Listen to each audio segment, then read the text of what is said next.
Alright, everybody, we're back out here at our sweet corn patch, we'll call it that. And we got Dan here, we got Dad in the background, and our ever so famous WD-45, our 1955 WD-45, the one that everybody knows had duals on it last year.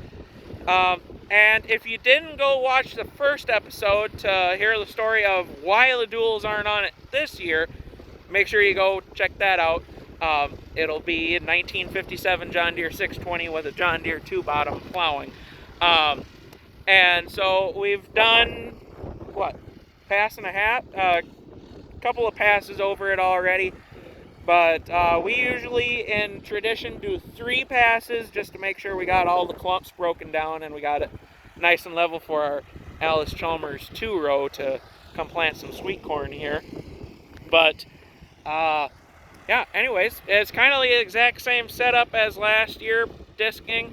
Of course, 1955 Allis Chalmers WD-45. This is our favorite tractor, I'd say, out of all the Allises that Dan owns, that we own.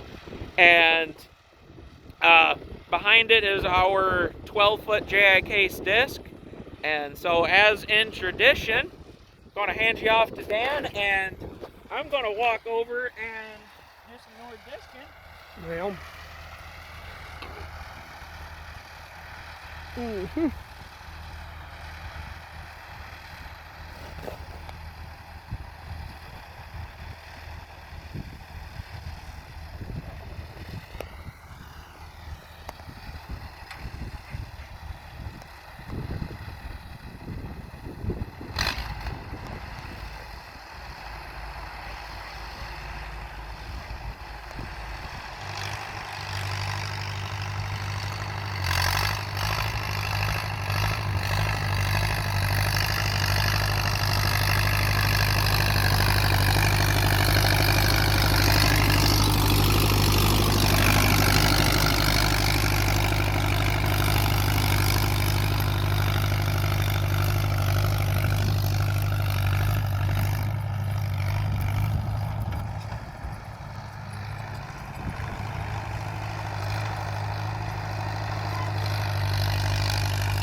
so even though it's going to be shorter than it was last year, we've plowed up more ground this year, so you'll get to have a little bit of action.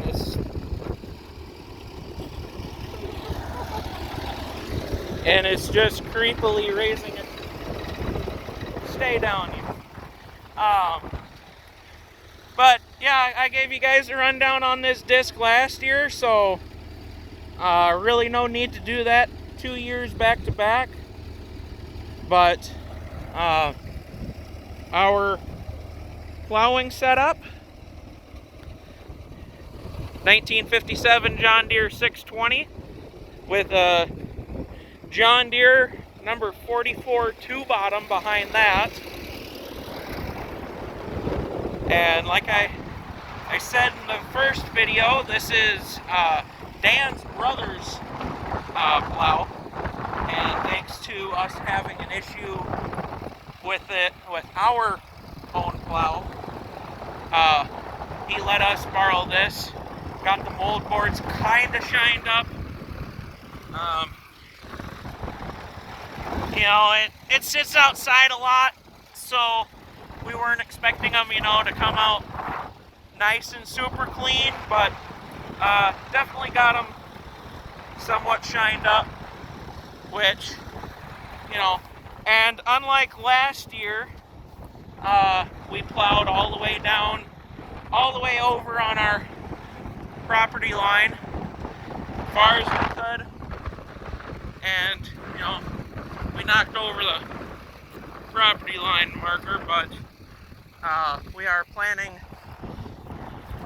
as much corn as possible this year.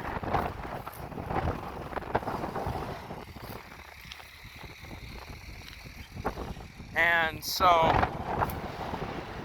but we did the math and found out that this is actually, I remember last year saying that it was half an acre, if not a whole acre.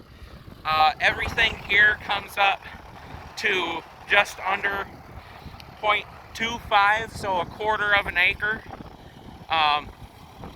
And we made enough money last year to come do it again. Put a full tank of gas in both of the tractors. And so as long as we keep making money on this deal, we'll keep doing it. Keep bringing these nice old tractors out of the storage and keep on working them. We did do some maintenance on this one last year. You guys will remember it had a horrendous oil leak. We solved that. It was, I believe it to be the crank seal, but it was leaking really bad on the wide front. And, you know, we had the saying that may not be environmentally friendly, but we are friendly. And we still definitely are that. If you ever see us, you know, we're known in Lewiston and Utica as the guys that drive tractors just because. We take these things to church sometimes, just because. But you will see us again when we cultivate the field and then drag said field with our 6-foot drag and 6-foot quack digger, which is otherwise known as a field cultivator. And then once more when we plant a full 22 rows of sweet corn in here. And like I said, if you're local to this area and you want to buy sweet corn from us, last year we had customers for every bit of sweet corn that we got out of here. It's fully organic sweet corn, but if we do set up a stand this year, and that's a very big if we do, we'll be at the hardware store in Lewiston if you want to buy sweet corn. We haven't figured out a price yet because obviously, hey, it's just early season. But fully organic sweet corn, And no, we don't have one of them little certificates. You'll just have to take our word for it. So, but, you know, evidence of fully organic farming, you got foxtail getting plowed over, and so, but thanks again for joining us this year, everybody. Like I said, there will be at least 3 more videos, maybe a couple of shorts in there. But I'm Conway, and that's Dan, and we'll see you in the next one, guys.